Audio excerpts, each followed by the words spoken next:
welcome back to my channel. For this episode, we're going to cook eggplant using an air fryer. So if you're a fan of eggplant like me, I love eggplant. I like big eggplant. Well, for this episode, I'm going to teach you how to cook eggplant using an air fryer. We don't need a lot of oil, no need for pan frying, just air fryer.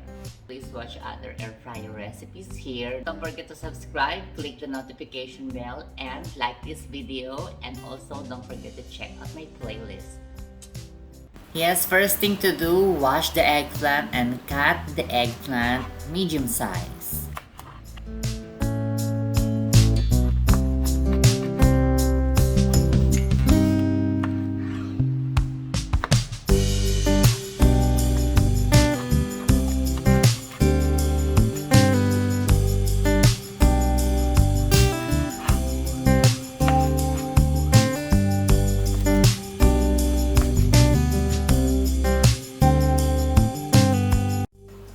So after cutting the eggplant, please prepare the seasoning that you need for your eggplant for mixing.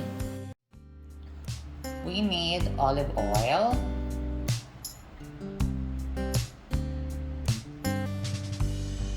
salt and pepper seasoning. I'm using this one. This is from Japan. Very popular salt and pepper from Japan. But you can also use normal salt and pepper.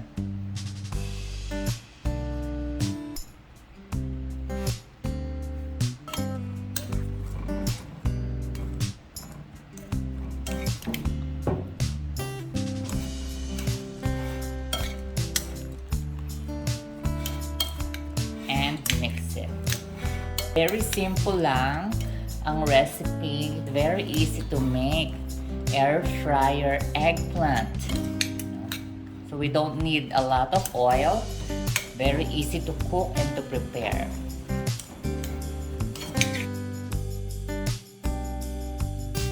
So now it's ready. Time to air fry.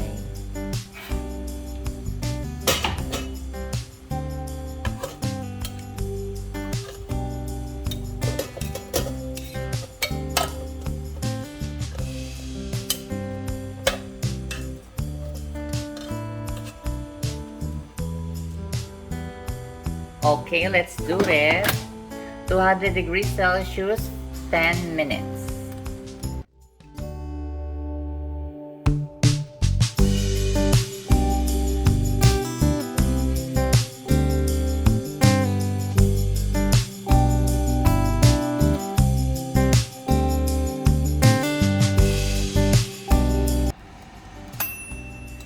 Yes, 10 minutes is over.